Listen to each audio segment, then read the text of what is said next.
क्लासा साहब, मैं सिर्फ आपसे जानना चाहूँगा, अभी जारी बात है इस हुकूमत के मसाइल या अपनी चीज़ें तो बहुत जगह पर हैं, मुझे आज तक एक भी लम्हा ऐसा नहीं आया पिछले 2-3 सालों के अंदर जहां हमें लगा हो कि शायद कोई सियासी बलूगत इतनी आ गई है कि शायद हम किसी जगह कोई वाकई मीनिंगफुल डायलॉग या मुज़ाकरात हो रहे हैं। आज भी बैरिस्टर गौहर खान साहब की गुफ्तगू सुने तो वो यही कहते हैं, हमने खैर मकदम तो किया वज़ीर आज़म की ऑफ़र का, लेकिन उसके बाद कोई पेशरफ नहीं हुई। कैबिनेट के मोअज़्ज़ज़ मेंबरान वो कोई ताना दे रहा है, कोई ये कहता है कि ये मरे जा रहे हैं हमसे बात करने के लिए, ये चाहते हैं गुफ्तगू करना। तो आपके नज़दीक क्या वाकई क्योंकि ताकत और इख्तियार इतना है इसलिए हुकूमत को फ़र्क नहीं पड़ता? मेरा पहले दिन से मानना है, शहबाज शरीफ साहब को मैंने भी बड़ा करीब से देखा है। लंदन 2-3 साल मैंने रिपोर्टिंग की, जब बेनज़ीर भुट्टो साहब, नवाज शरीफ साहब, शहबाज शरीफ साहब वहीं पे थे, तो मैं न्यूज़ के लिए रिपोर्टिंग कर रहा था लंदन से। वहाँ से 2006-7-8 तक मैंने की। सो मैंने बड़ा करीब से वो तमाम चीज़ें देखी हैं कि सियासतदान क्या सोचते हैं, कैसे बिहेव करते हैं, क्या एक्ट रिएक्ट, जो भी छोटी मोटी अंडरस्टैंडिंग है। इस वक्त शहबाज शरीफ साहब के ये पे स्केल से ऊपर का काम है ये सारा कुछ मुज़ाकरात कराना। और आपको याद है कि अली अमीन गंडापुर साहब ने बड़ी खूबसूरत बात की थी। वैसे तो हर वक्त वो मतलब शोला बयानी और वो करते रहते थे। उन्होंने कहा था भाई साहब, उन्होंने हाथ बांधे थे, उन्होंने कहा जनाब ये जो काम है ये मेरे से ऊपर का काम है, फौज जाने, इमरान खान साहब जाने। ये उनके अल्फाज हैं, खुद मैंने सुने हुए, आपने भी सुने हुए जी। उन्होंने कहा फौज और इमरान खान साहब का काम है, आपस में बैठ के कोई तय कर सकते हैं तो कर लें, ये मेरा, उसका, मोहसिन नकवी साहब का, शहबाज शरीफ साहब का, ये इनका काम नहीं है। And he was damn right. Same will go for Shahbaz Sharif साहब के। शहबाज शरीफ साहब के पे स्केल से ऊपर का काम है ये, नंबर 1। दूसरा, वो क्यों चाहेंगे कि खान साहब बाहर आ जाएं और बाहर आने के बाद फिर उनकी हुकूमत के खिलाफ तकरीरें शुरू हो जाएं, जल्द से जुलूस। अभी तो एक मुलाकात नहीं करने देते कि मुलाकात करके तो बाहर आते आके 2-4 बातें बताते हैं, पार्टी को नई लाइन मिल जाती है, जिसकी वजह हुकूमत मुलाकातें नहीं कराने दे रही। जो हुकूमत मुलाकातें नहीं करवाने दे पा रही, और आपको याद होगा उन्होंने इनको कहा था, ये वज़ीर आला सोहेल अफरीदी साहब ने कहा था जी मेरी मुलाकात करवा दें या फ़ोन किया, उन्होंने मैं पूछ के बताता हूँ। आज तक वो आपके ख्याल 1.5 साल होने वाले, उन्होंने पूछ के नहीं बता सके। जो मुलाकात नहीं करवा सके एक वज़ीर आला की, तो आपका ख्याल है वो इनको इमरान खान साहब रिहा करवा के दे दें कि मुज़ाकरात कामयाब करवा दें। लेकिन एक सियासतदान की खूबी होती है, वो कभी ये नहीं कहेगा मैं मुज़ाकरात नहीं करना चाहता, कभी नहीं होगा। वो हमेशा कहेंगे, वो पीटीआई वाले भी हों चाहे वो हों, हाँ जी मुज़ाकरात मुज़ाकरात करें, सारे कहते हैं। तो वो सीरियस ही नहीं है। और मैं आपको शर्तिया कहता हूँ, आई में भी रंग, अभी आपने जैसे कहा कि कभी कोई पता नहीं कि शायद कुछ भी हो सकता है इस मुल्क में। अगर सारी चीज़ें ऐसे चलती रही तो मैं शर्तिया कहता हूँ, ये आप 3 साल बाद ये सवाल फिर पूछ रहे होंगे कि जनाब आगे इलेक्शन होने वाले हैं, 5 साल बाद इमरान खान साहब को रिहा करेंगे, उनकी पार्टी का क्या करेंगे जी, आप और मैं फिर बैठ कर डिबेट कर रहे होंगे। तो इनको कहीं पोलिटिकली सूट ही नहीं करता कि खान साहब या उनकी पार्टी बाहर है, नंबर 1। दूसरा, एक खान साहब की तरफ भी तो आप थोड़ा सा देखें कि बाज़ दफ़ा चीज़ें अगर हथौड़े से कुल्हाड़े से नहीं ठीक हो रही तो 2-4 मिनट के लिए जरा थोड़ा रिट्रीट भी कर लिया जाता है। जिंदगी में मतलब कई ऐसी जंगें होती हैं, बहुत बड़े बड़े कमांडर्स गुजरे हैं, सियासतदान गुजरे हैं, तो वक्ती तौर पर रिट्रीट करके आपको दोबारा अपने को रीग्रुप करके आके अपने मामला सेटल करने की कोशिश करते हैं। बट एक बात जो अभी शुरू में भी मैंने सुनी हुज़ैफा साहब वो और वो शौकत यूसुफ़ज़ई साहब ने कही कि खौफ है, या अगर मैं ये कहूँ कि इमरान खान साहब का जेल में रहना, उनके तमाम मसाइल, उनकी पार्टी के मसाइल, आपकी हुकूमत की इंश्योरेंस पॉलिसी है वही कि जब तक उनके हालात ख़राब रहेंगे आप इक़्तिदार में रहेंगे और आपका तूती बोलता रहेगा इक़्तिदार का। देखिए, बात यह है कि बानी तहरीक-ए-इंसाफ को हमारी हुकूमती किसी ख्वाहिश या किसी साजिश या हमारी किसी लॉबिंग की ज़रूरत नहीं है। उनकी अपनी ज़बान और उनका अपना दिमाग ही उनके लिए एक जो है वो मुश्किलात पैदा करता है। हमने तो कभी नहीं उन्हें कहा कि वो छोटी-छोटी बातों पर जो है ज़िद और अना लगा के बैठ जाएँ।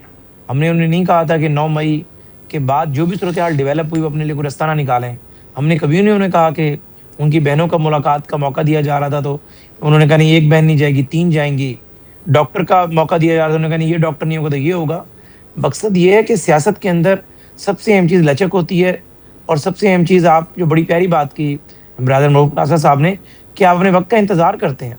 लेकिन जिस तरह बानी तहरीक-ए-इंसाफ चलते हैं, मैं ना मानूं वाली पॉलिसी और किसी बात पर अड़ जाना और फिर किसी की सुनना ना, तो इस अप्रोच के अंदर पीएमएलएन या पीपल्स पार्टी या कोई कुछ नहीं कर सकता। ठीक है, वो वैसे और ना ही जी जी आपने दुरुस्त कहा, पता नहीं वो वक्त कब आएगा। शौकत यूसुफ ज़ई साहब, आप वैसे वक्त का इंतजार तो मुझे पता है आप कर रहे हैं, लिस्टें भी बना रहे होंगे किस किस को किधर भेजना है क्या करना है, लेकिन वो वक्त का इंतजार कर लें थोड़ा सा, कुछ ही अर्सा रह गया मेरे ख्याल में इस हुकूमत अभी का। वैसे मैं आपको बताऊं मुनीब भाई कि मैं इमरान खान को बड़े अरसे से जानता हूं, क्योंकि 96 से तो मैं ऑलरेडी पार्टी में हूं, लेकिन 96 से पहले भी उनसे 2 मुलाकातें मेरी हुई थी जी जी जब पार्टी नहीं बनी थी।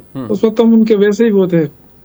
तो मैं नहीं समझता कि इमरान खान इस हद तक आएंगे कि जी मेरे साथ ज्यादती हुई तो मैं इनके साथ करूं। मुझे नहीं लगता है। वो अच्छा। बहुत बड़े दिल वाले हैं, वो कहेंगे जी मैंने इनको माफ कर दिया, लेकिन इनका खौफ अल्लाह दूर करे। आप मैं क्योंकि ये जब ज्यादती नहीं हुई थी खान साहब को ये- अल्लाह लंबी जिंदगी दे, हम तो- उनकी सेहत के लिए दुआ करें। जब उनको जब तक ज्यादती इनका नहीं ये हुई थी खौफ तब उन्होंने है ना, मीर शकील रहमान से लेकर किसी बंदे को नहीं छोड़ा था। अच्छा चले, उन्होंने तो शकील हर रहमान बंदे को साहब, फिक्स किया था, आपने इसकी जिस बात बंदे की। ने उनके साथ मेरे भाई जरा तारीख अच्छाई पढ़ की ले। थी, मीर अलीम शकील खान को अंदर रहमान के कराया, साथ राजू जो बिशारत नवाज को अंदर शरीफ साहब कराया, ने हर किया बंदे था को। ना, आपको शायद नहीं पता, आप उस वक्त छोटे होंगे जब मीर शकील रहमान साहब के साथ उन्होंने किया था, उनके अखबारात बंद किए थे। बिल्कुल बिल्कुल 4 उसकी सफों तारीख तक मौजूद है। न्यूज आ गया था, आपको नहीं पता है। मैं उस अगर वक्त सदर का पीएमएलएन ने ऐसा कोई काम जर्नलिस्ट, किया था तो मैं कोई खैबर यूनियन, प्राउड की आप बात सुने तो तो नहीं है सही ना। मैं ना। अरे proud सुन कर रहा लेना, हूं। सुन ले उनकी मेरे बात। भाई मैं खैबर यूनियन ऑफ जर्नलिस्ट का प्रेसिडेंट रहा और मैं कराची गया था एहतजाज के लिए इस नवाज शरीफ हुकूमत के खिलाफ।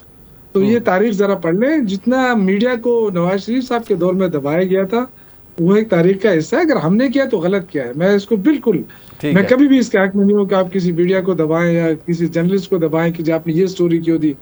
ये उसका हक होता है, आप उसका रिबटल दें, आप उसका वो लेकिन करें, ये अच्छी आपका खबर हक है। सुनाई आपने कि खान साहब की ऐसा इरादा नहीं रखते कि वो इक़्तिदार में आके स्कोर नहीं सेटल मैं करेंगे। नहीं मैं गारंटी करता हूँ रियली, मैं उनकी तरफ, क्योंकि मैं उनके साथ बड़ा करीब भी रहा हूँ, मैं उनका एडवाइजर भी रहा हूँ पॉलिटिकल। आपको पता है शौकत कि भाई, काफी हद तक- आपको आपका ना आपका ये क्लिप हम संभाल के रखते हैं। अल्लाह ताला आपको सेहत जिंदगी दे। इंशाल्लाह खान साहब जब इक़्तिदार में आएंगे तो आपको हम ये इंशाल्लाह। क्लिप दिखाएंगे, और अगर कुछ हुआ तो फिर अगर हम जिंदा हुए तो हम आपका ये क्लिप जरूर चलाएंगे उस किसी भी प्रोग्राम इंशाल्लाह पे। इंशाल्लाह ये इनको माफ करेंगे, मुझे यकीन है। अच्छा, सबको आम माफ माफी का करेंगे। ऐलान होगा, आम माफी का ऐलान। आम माफी, आम माफी। तो ज़ैमा साहब, आपकी शाम बन गई, आम माफी का ऐलान होगा इमरान खान साहब के दौर में।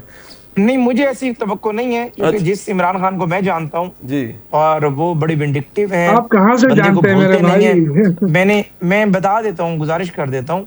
मैंने ये नहीं कहा कि उस सहाफती कदगन में मीर शकील का मैंने नाम लिया। मैंने कहा उन्होंने अपने दिमाग में जो टारगेट सेट किए हुए थे जी। कि मैंने इसको अंदर करना है, अगर उन्हें अलीम खान की भी कोई बात नागवार गुजरी तो एक दफा उन्होंने उसको जेल जरूर भेजा। राजा बिशारत की कोई बात नागवार गुजरी उसको जेल एक दफा जरूर भेजा।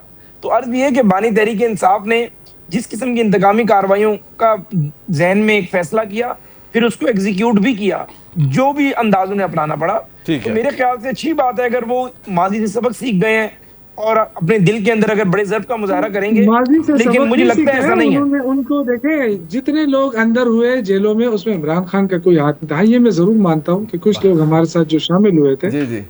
उनकी गलतियों की वजह से ये सारी चीजें हुई है। मैं मानता हूँ इसको, नहीं वैसे क्योंकि मैं बड़े करीब से रहा हूँ। शौकत भाई बात ये है, फिर इस तरह तो आज भी अभी कुछ दिन पहले वज़ीर ख़जाना पंजाब कह रहे थे कि भाई आपके खिलाफ केसेस हमने थोड़ी बनाए हैं, वो जब से बने हुए हैं फिर जाके भुगते हैं आप, ठीक है उनसे बातचीत करें। वो भी PMLN भी अपने ऊपर थोड़ी लेती है, वो कहते हैं हमने थोड़ी बनाए हैं केसेस। नहीं खैर देखिए, हमें PMLN से ना तो कोई रिलीफ मांगना है, ना हमको जो हक है वो हम बात कर रहे हैं ना। अब मुलाकात करना या तो हर जेली का कैदी का हक है कि वो मुलाकात हो जाए। अब ये जिस तरीके से वो बिहेव कर रहे हैं वो गलत है। बाकी देखें, जेल इमरान खान ने कब कहा है कि मुझे डील के जरिए बाहर निकालो? वो तो कह रहे हैं कि अदालतें जो है आजाद हो जाए ताकि मेरे केसेस चलें। राइट, वो तो केसेस चलाना चाहता है, लेकिन आपकी अदालतों के पास इख्तियार ही नहीं है। बिल्कुल ठीक। 1927 की तरमीम लाकर आपने जो हशर कर दिया है, बिल्कुल वो ठीक। तो इंतजार कर रही है कि जो आगे से हमें क्या इंस्ट्रक्शन मिले ताकि आगे राइट बिल्कुल ठीक है। तो वक्त खत्म हो गया। मसला तो ये है ना। बिल्कुल ठीक है, बिल्कुल ठीक है। वक्त खत्म हो गया। मैं शुक्रिया अदा करूंगा जनाब रऊफ क्लासा साहब का, शौकत यूसुफ ज़ई साहब का और हुज़ैफा रहमान साहब का। प्रोग्राम आपने इसका फीडबैक जरूर दीजिएगा। देखने का बहुत शुक्रिया। खुदा।